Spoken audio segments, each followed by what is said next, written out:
Come the end of Season 1 of Power Rangers, the producers had a big problem. Mind you, it was a nice problem to have, but it was a problem nonetheless. And that was that the show was such a massive hit that they wanted to firstly extend Season 1 to 60 episodes, and then also start planning for Season 2 and beyond. However, the season of Super Sentai that the Power Rangers footage was taken from had already ended, and Japan had moved on to its next iteration, which didn't use any of the older Zyuranger characters, or the suits, or the Zords. Now, initially, Saban was able to commission some new footage from Japan, stuff that was specifically for Power Rangers and that was never used for Zyuranger. This included a range of new monsters and also some slight tweaks to how the Rangers may have reacted in certain situations. For example, a closeness between the Green and Pink Rangers, or the Blue Ranger being good with technology, as well as other things like Rangers bringing their wrists up to their mouths to seemingly use their communicators. They could be specific in what they asked for, because this footage was purely for use in the American show. You'll often see this footage being referred to as Zoo 2. An easy way of telling which bits were shot in Japan and which bits were shot in America is to look at the Green Ranger, seeing as the suit is much darker in the Japanese footage, and also the shield looks much more impressive than the American plush version. There's also other footage that includes things like extended bits of Rita or Bandora in the Moonbase. This is often referred to as Zoo 1.5. But ultimately this was just going to be a stopgap. It wouldn't solve the inevitable problem of what to do when Season 1 eventually ends. They were undoubtedly going to have a second season commissioned, and at that point every bit of every episode would have to be bespoke because there was no more Japanese footage. So to combat this, rather than carrying on with using all of the Zoo 2 footage, the decision was taken to introduce new Zords. These would have been taken from footage shot for the next iteration of Super Sentai, known as Gosei Sentai Dairanger, which had started airing in Japan 6 months prior to the original Power Rangers debut in the West. Now obviously this presented a few technical problems, because Dairanger was completely different to Zyuranger. It's a different series with different Rangers in different suits fighting different enemies and different Zords. And as a result, it could limit the amount of footage that the American show could actually use. However, after building up the Power Rangers to the point where the Zyuranger suits were now iconic, the decision was taken to start shooting more bespoke footage with the American actors, and then simply use some of the monsters and the Zords from Dairanger to tie in with the American storylines. Although that meant that there was still plenty of Zoo 2 footage that was potentially going to go unused, so much of this ended up being reworked into Season 2 scripts. The only problem with that was that many of the monsters had had their choreographed fight sequences with the old Megazord or Dragonzord, meaning that the producers had to splice together sequences using Zoo 2 footage with generic battle footage from Dairanger, whilst at no point having both the monster and the Thunder Megazord on screen at the same time. That, or they could just cut the whole Zord sequences together. It somewhat works, despite the odd non-matching sword clips and other small details that we wouldn't really have noticed back in the day. This can lead to some weird moments, like Zack freezing one of the Zoo 2 monsters using a hose, when the script would have obviously originally called for it to be done using the Mastodon's frozen mist. But again, we never really questioned this as kids because, well, why would we? Now, while they decided on a hybrid series, using the Zyuranger suits and the Dairanger Zords, they did however decide to bring one of the Dairanger suits into Power Rangers canon. Throughout Season 2, Tommy's Green Ranger powers are failing, and when he eventually loses the ability to morph, Zordon and Alpha transfer him new powers in the form of the White Ranger. The white Dairanger suit was close enough to the Zyuranger suits that the Western audiences wouldn't really question it too much, and it meant that the producers now had access to more Japanese footage that could be used in the American show. So seeing as this can all get a bit confusing, I think it's probably about time that we took a look at what Gosei Sentai Dairanger was all about. The show wastes no time at all introducing a character called Ryu. No, not that one. Before a somewhat phallic monster appears and drags a young girl below the ground. The monster begins to chase Ryu, but thankfully he's saved by a fire-breathing dragon that we would recognise as the Red Ranger Zord in the US show. Ryu finds himself waking up in a strange building and is introduced to a man called Kaku, who informs him that the monster was called Baron String, a monster sent by an organisation known as Gorma.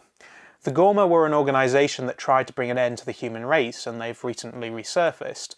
In order to defeat them, Kaku needs warriors that contain chi power, and that power apparently exists in Ryu. So whether he wants it or not, he is now part of an elite squad called Dairanger. Now it turns out that Gorma is made up of these BDSM looking characters that all have military titles, and they have minions that look like they're all wearing morph suit tuxedos but are able to disguise themselves as normal people. Throughout the first episode, they're also pursued by this creepy yo-yoing kid who turns out to actually be Baron String, leading to the Dairangers' first battle together. It's here that they learn how to focus their chi power and use an aura changer, which kind of got glossed over. We don't really know where these came from until much later in the series, and they morph, or fortify, into the Rangers. And I don't mean to sound crude here, but their fortification sequence, well, it ends in a fart.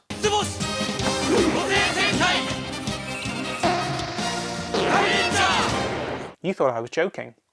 You thought I was just saying it for comic effect, but no. If I was going to do that, I would have said something like fartification. But I wouldn't do that to you, and I'm glad we could all take the moral high ground on this together. Once fortified, the Rangers dispense of the fashion-conscious putties, and then turn their attention to Baron String, with their chi power often resembling the Force in Star Wars. Baron String is eventually defeated and the children he captured are released, but before he's done, he uses a capsule to make himself grow a giant. These are the capsules that would be later used as Lord Zedd's method of making monsters grow in Power Rangers. Kaku calls on the mythical beasts, with the Dragon Star-Lord becoming the first to be summoned.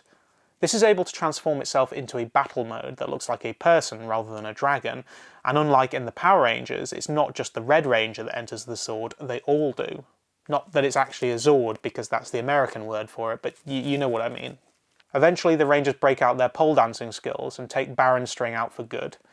Gorma seemed to have a strange obsession with stealing children, and in really odd ways too, like in episode 2 with Purse Priest, or Purse Monk depending on the translation, who throws weird heads onto kids' own heads to entrap them before taking them to be sacrificed. This is actually a monster that also appears in Power Rangers.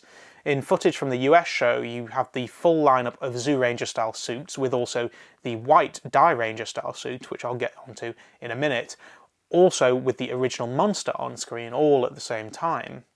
This version of the monster, known as Pursehead, was the first of the Dairanger monsters to have all new footage shot specifically for Power Rangers.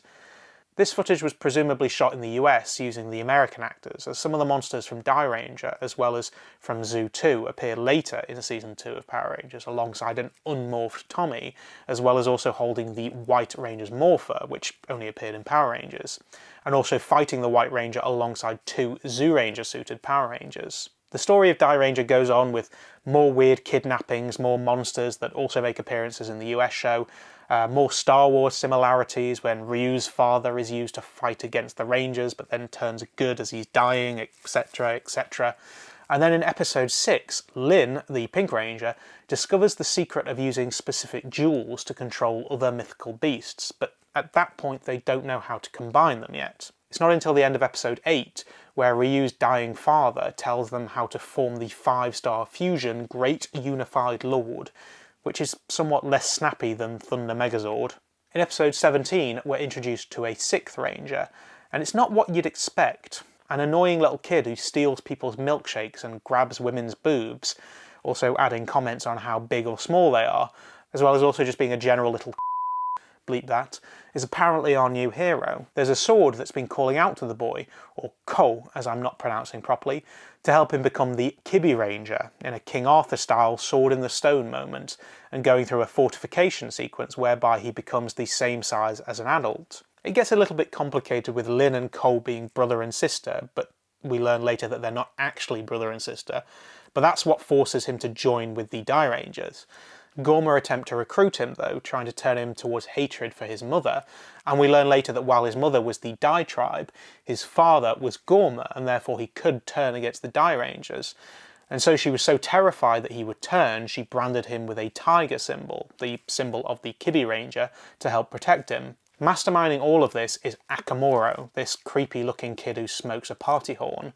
They even go so far as kidnapping his mother, who is apparently still alive, because it has something to do with Cole becoming Gorma if he isn't reunited with his mother before his 10th birthday, for some reason. The rest of the series is fairly insignificant in terms of parallels with the US show, but there's a new mythical beast introduced in episode 31 known as the Great Infinity, which is actually a person, but they're not a person, they're actually really a turtle. I don't know, I don't really understand why. I only mention it because it's known as Tor the Shuttle Zord in Power Rangers, and it even makes an appearance in the comic books in Power Rangers Pink. Although that's another story that we can go into in another video. In episode 37, Akamura returns as a demon child after being literally fished out of hell, and the great dragon god appears, but is actually on no one's side. The continued battles between the Dairanger and the Gorma are upsetting the balance of peace in the universe, and the easiest thing to do is just destroy Earth and all of humankind. Kaku's attempts at forming a truce don't go to plan, but eventually the Gorma are forced to agree, not that that lasts very long. This monster makes an appearance in the US show as Serpentera, Lord Zed's personal Zord, which he uses to destroy the planet that holds a power sword required for the transfer of powers to the new Red, Black and Yellow Rangers. It's also used as his honeymoon vehicle when Rita uses a love potion on him so that they can get married so that she can rule either alongside him or by overthrowing him. Yeah, season 2 and 3 got a little bit weird, didn't it? It's later used by Lord Zed and Rita to escape the moon when the Machine Empire attacked at the start of Power Rangers Zeo, as obviously it was required to write them off TV for a while. In episode 43 of Dairanger, it turns out that Akamura is actually Ko's twin brother, and Ko is actually already turning towards becoming Gorma. Meanwhile, the Dragon God returns as the truce was broken and commences killing everyone, not to mention begins to destroy where the Gorma are based. Ko and Akamura's mother breaks the news that the two are brothers and explains that Ko was meant to have been killed, and that's why she initially ran away. She didn't mean to abandon either of them on purpose. At first, Akamura doesn't believe her, but when he is rejected by his father, he tries to find them both to make amends. But Ko being reunited with his mother breaks the bond with Gorma and causes an earthquake which traps her under some rocks. There's only enough time for an emotional reuniting of her and Akamura before they both die together. As it turns out, Kaku was also making a deal with the Gorma to call an end to the fighting, as apparently he was a chief officer at one point. His return to the Gorma was in return for an agreement that they would never again attack Earth, meaning that the Dragon God would leave Earth alone thanks to the renewed peace, but also with the condition that the Dairangers would be disbanded. Kaku's vision is that everyone will return to their normal lives of becoming the world's best dumpling chef, the best hairdresser, a boxing champion, and animal lover. But those in Gorma aren't necessarily happy with the direction that Kaku wants to take them, and Ko and Akamura's father, Shaddam, battles him for control, eventually leading to Kaku's death. It ends with a final battle that destroys Shaddam, but ends on a note that the battle will never end. It's a yin and yang kind of thing, I don't really know. It sounds exactly the reason why the Dragon God wanted to destroy everything, and it doesn't really make sense that he keeps giving them, as in humans, second chances. And that's it.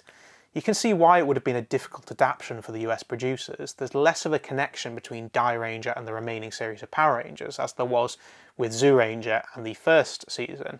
If you watch both series, you do see where the producers were able to use bits and pieces to fit a narrative, but it's a lot less clear-cut than with the previous season. The American show was filming more and more bespoke footage, and it became harder to distinguish bits that were filmed for Dairanger and those that were filmed specifically for Power Rangers, not including the sequences where both sets of suits were used, of course. At times they'd have to make sure that they never had the monster and the Zyuranger on the screen at the same time, so they'd have to shoot bespoke footage in the US or Japan, whereby they could slice two lots of footage together. It's also quite a lot difficult to compare the Dairanger series with the Zyuranger series before it, as they're completely different entities that don't really acknowledge each other, except in some later crossovers, but that's about it. With the decision to keep using Zyuranger suits in the US show, most of the Dairanger footage was never used in Power Rangers. It just takes a bit from the monsters, the Zords and the White Ranger footage. But it makes sense, there's a lot of stuff that just couldn't have been worked into the US show as it was at that point.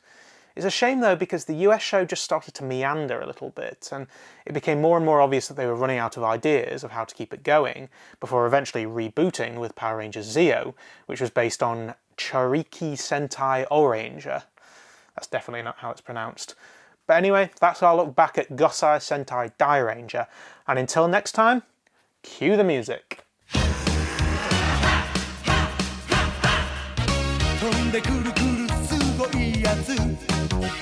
地球で一番強いやつロッドぐるぐる回したらコットボトル